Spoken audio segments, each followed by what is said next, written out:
Schools में आजकल बच्चों का रुझान जो है, आपको क्या लगता है जब करियर टेकअप करना है तो क्या बच्चे सोच रहे हैं? अच्छा, मैं अभी आपने बहुत अच्छा शुरू में बताया चीज़ों के बारे में कि बच्चों के दिमाग में क्या चल रहा है क्या नहीं चल रहा। उससे पहले मैं बात करूंगी कि पेरेंट्स के दिमाग में क्या चल रहा है। ये एक्चुअली बहुत मसला है कि जो हमारे बच्चे आते हैं ना वो थोड़ा सा प्रेशराइज होकर आते हैं। बिल्कुल, ठीक है। और उनके साथ प्रॉब्लम ये होता है कि उनकी फैमिली में इतना कुछ चल रहा होता है कि वो वहाँ से बाहर सोचते ही नहीं है। तो प्रॉब्लम ये होता है कि बीइंग अ टीचर, और अगर आप बच्चों को गाइड कर रहे हैं करियर के टवर्ड्स, तो बच्चे की इंडिविजुअलिटी को बड़ा मद्देनजर रखना चाहिए। बच्चा खुद क्या है। हमारा प्रॉब्लम ये है कि पेरेंट्स डिसाइड कर रहे होते हैं, वो दिमाग में डालना शुरू कर देते हैं कि क्या करना है। एग्जैक्टली। और बच्चों का जो एक होराइजन होता है ना वो बहुत महदूद होता है। वो उनको सोचने का होता ही नहीं कि वो किस हद तक सोचें। तो सबसे पहले तो ये करना होता है कि पेरेंट्स से बात करना। फिर उसके बाद जब बच्चा आता है तो बच्चा जो है वो बेसिकली, मुझे लगता है कि बच्चे, आपने भी एक बात की टिकटॉकर की, और you are very much right कि बच्चों को बहुत कुछ पता होता है और हमसे ज़्यादा पता होता है, लेकिन हम उससे बात नहीं करते। हम उनको बता रहे होते हैं कि बीइंग अ पेरेंट के नहीं ये करना है, हम उसे पूछ नहीं रहे होते हैं। पता है, आपकी एक और इस बात से मैं बात करूंगी। आपने बिल्कुल ठीक ठाक, पेरेंट्स का तो है, चलें ठीक है, लेकिन थोड़ा बच्चों को आजकल ज़रा क्योंकि अब सोशल मीडिया बहुत ज़्यादा एक्सपोज हो गया है, हर चीज़ पता चलती जा रही है। एक चीज़ है, मुझे स्कूल्स का, मैं कहती हूँ मैं एक स्कूल्स का ना बहुत रोज़ हर हफ्ते एक स्कूल का ऊपर शो करूँ। स्कूल्स भी बच्चों के ना करियर डिसाइड करने में इतना, क्योंकि उनको इतना उलझाया हुआ है स्टडीज़ में, रेड मार्किंग में, उनको एक ज़रा सा ज्योग्राफी, मतलब अगर बच्चे को समझ नहीं आ रहा या हिस्ट्री समझ में नहीं आ रहा, तो वह इतना प्रेशर है बच्चे के ऊपर कि by the time when he comes to O levels या मैट्रिक, तो उसको समझ ही नहीं आ रही थी कि मेरी रेड मार्किंग इतनी है, मैं क्या करूं। बिल्कुल बिल्कुल आमना, दूसरी बात ये कि बच्चा जो है ना स्कूल आता है ना, उसके जहन में यही होता है आज मेरा इसका टेस्ट है, इसमें मेरे मार्क्स खराब आए तो एक तो टीचर ने जीना आराम कर देना है, फिर घर जाके फिर माँ बाप ने कर देना है। हालांकि स्पेशली CIS में ये होता है कि बच्चों के पास कुछ सब्जेक्ट्स ऐसे होते हैं, जैसे मैं इंग्लिश ले रही हूँ, वो 3 साल बाद बच्चा अगर अपेयर हो रहा है, तो मैं कहती हूँ अगर आपके पास टाइम है तो बच्चे के लिए ये होता है कि ये वो टाइम पीरियड होता है कि जिसमें बच्चा अपनी मिस्टेक को सही कर सकता है। बच्चे को थोड़ा टाइम दें आप। बच्चा उसी प्रेशर में कि मेरे मार्क्स कितने आ रहे हैं, वो आगे की तरफ सोच ही नहीं पाता है। बिल्कुल ये प्रॉब्लम होती है। बिल्कुल ठीक कह रही है। Professional development, what is professional development? How do you help kids कि उसमें आप प्रोफेशनल डेवलपमेंट करिए, करियर कोच?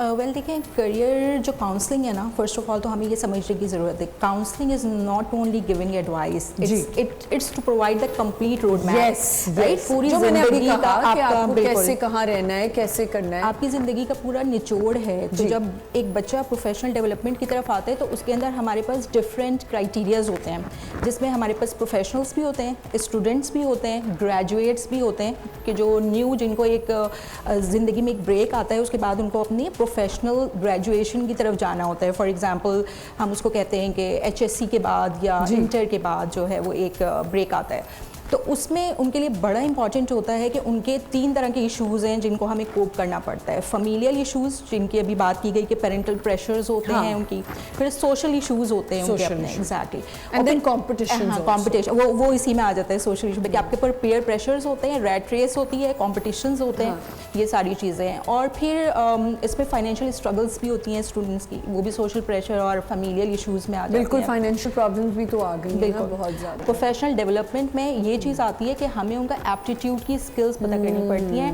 एप्टीट्यूड की असेसमेंट्स करनी पड़ती हैं, उसमें साइकोमेट्रिक असेसमेंट्स होती हैं, IQ की असेसमेंट्स होती हैं, वो किस फील्ड में एक्सेल कर सकते हैं, उनका अपना एप्टीट्यूड क्या है। बट मुझे एक बात बताएं सबा, ये बहुत जल्दी नहीं स्टार्ट हो जाना चाहिए? लाइक आपके स्कूल्स में ही क्लास 6, 5 से आपकी प्रोफेशनल डेवलपमेंट होने लग जाए, एक अलग से वो होना चाहिए। कहते हैं ना, एक मैंने जैसे अपने बेटी के स्कूल में कहा कि I think there should be one counsellor, या कोई आए, आपकी साइकाइट्रिस्ट आए, साइकोलॉजिस्ट आए, जो बच्चे के साथ आके वीकली, हफ्ते में 2 दफ़ा एक सेशन होना चाहिए हर बच्चे, जहां आपको लगे बच्चा आइडेंटिफाई करें कौन सा वन ऑन वन आपका एक कोचिंग सेशन होना चाहिए, इंटरव्यूज होने चाहिए, और ये बहुत देर से जाके होता है, यानी कि जब वो उस एज को क्रॉस कर चुके होते हैं, जब उनकी मेंटल कैपेबिलिटीज थोड़ा डाइवर्ट हो चुकी होती हैं, और वो कंफ्यूज होते हैं एक्चुअली कि पेरेंट्स ये चाहते हैं, मैं ये चाहता हूँ, माशरा मुझसे ये डिमांड कर रहा है, so where should I go, where should I. देखिए, अब जैसे आपने कहा ना कि डिजिटल मार्केटिंग और AI का दौर है आजकल ना, artificial intelligence, IT is like everywhere, तो माशरा हमसे ये डिमांड कर रहा है कि हमें जो बच्चों को हो वो आईटी की तरफ पुश करना चाहिए।